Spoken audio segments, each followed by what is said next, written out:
Assalamualaikum Buya. Waalaikumsalam. Saya hamba Allah dari Yogyakarta mau tanya. Saya sangat kebingungan. Saya punya guru dan dikasih amalan dengan zikir, tapi amalan itu nggak boleh dicampur dengan amalan thariqah lain. Gimana hukumnya Buya? Tapi kalau zikir-zikir sunnah boleh, seperti zikir selesai sholat. Mohon pencerahannya Buya. Pertama yang harus kita yakini bahwa guru-guru thariqah yang mu'tabarah, thariqah yang dianggap sudah dicek oleh para ulama kalau itu thariqah yang benar, semua zikir yang diajarkan adalah ternyata semua dari baginda Nabi, bukan zikir ngarang. Semua dari Rasul. Jadi hanya karena lautan Rasul itu adalah lautan yang sangat luas, sehingga kadang antara guru thariqah dengan guru thariqah itu zikirnya beda. Sebab tidak ada satupun dari kita yang bisa melakukan zikirnya Nabi semuanya. Ada seorang yang bisa memfokus kepada zikir tertentu, nanti seorang yang lain berzikir tertentu. Sehingga antara thariqah dengan thariqah itu ada beberapa zikir yang berbeda. Wiridnya berbeda.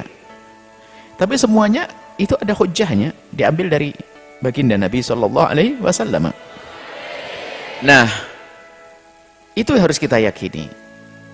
Maka kalau sudah meyakini ini, sangat salah kalau tiba-tiba ada orang berkata bahasanya, kalau sudah kamu ikut thariqah saya, nggak boleh ikut zikirnya thariqah lain.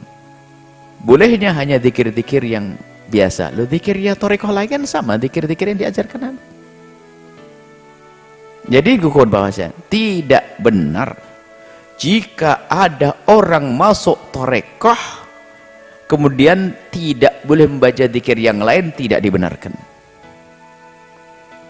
Karena zikir yang lain adalah tambahan bagi dia. Karena yang paling inti bagi dia yang sudah masuk satu thariqah adalah mengamalkan zikir-zikir thariqahnya. Karena dia punya sanad dengan guru thariqahnya.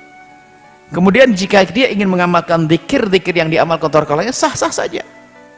Nggak ada larangan dalam hal ini. Hanya maksud para guru itu nasihati, kalau sudah ikut thariqah nggak usah kemana-mana.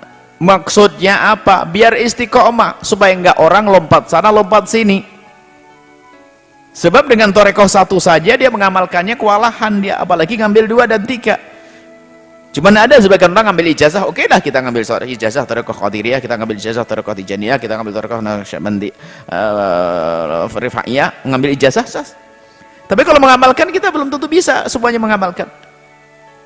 Tapi yang bisa kita amalkan adalah paling utama dan kita ambil dari guru kita. Sehingga misalnya orang dia ikut thariqah Qadiriyah, dia bisa mengamalkan thariqah Rifaiyah, sah-sah saja baca zikirnya. Syekh Ahmad Rifai itu bisa zikirnya. Guru thariqah yang lain sah-sah saja. Jadi itu nggak benar kalau dilarang maksudnya sampai derajat haram. Kalau larangannya maksudnya pengarahan, gini loh ya. Karena seorang mursyid itu biasanya melihat kemampuan seorang murid. Sudah ya, kamu amalkan zikir ini saja. Seperti di sini kan dilarang baca zikir-zikir yang lainnya. Karena apa? Tugasmu belajar. Sudahkah zikirmu itu saja yang diajarkan? Zikir ba'dal maghrib ini, habis isya ini itu saja. Yang lain jangan. Maksudnya bukan haram setelah itu baca zikir yang lain, tidak. Karena tugasmu sebagai santri adalah belajar. Jangan sibuk memperbanyak zikir-zikir itu. Cukup zikir, Masya Allah. Selama ini yang kalian baca, sudah banyak banget itu. Nggak usah nambah-nambah yang lainnya. Dan peraturan di sini dilarang. Artinya dilarang apa? Agar waktumu bisa untuk belajar yang lainnya. Dan begitulah biasa nasihat seorang guru thariqah itu. Jangan ngambil zikir yang lainnya. Bukan larangan haram, tapi ini pengarahan agar bisa istiqomah. Maka sebaik-baik amalan yang istiqomah, bukan lompat sana lompat sini. Dan memang dalam berthariqah harus punya adab. Habis ngambil thariqah dari seorang guru tiba-tiba melompat sana, ini ditinggalkan, itu nggak punya adab. Yang nggak punya adab nggak layak untuk sampai kepada Allah. Harus adab dengan guru thariqah seperti itu.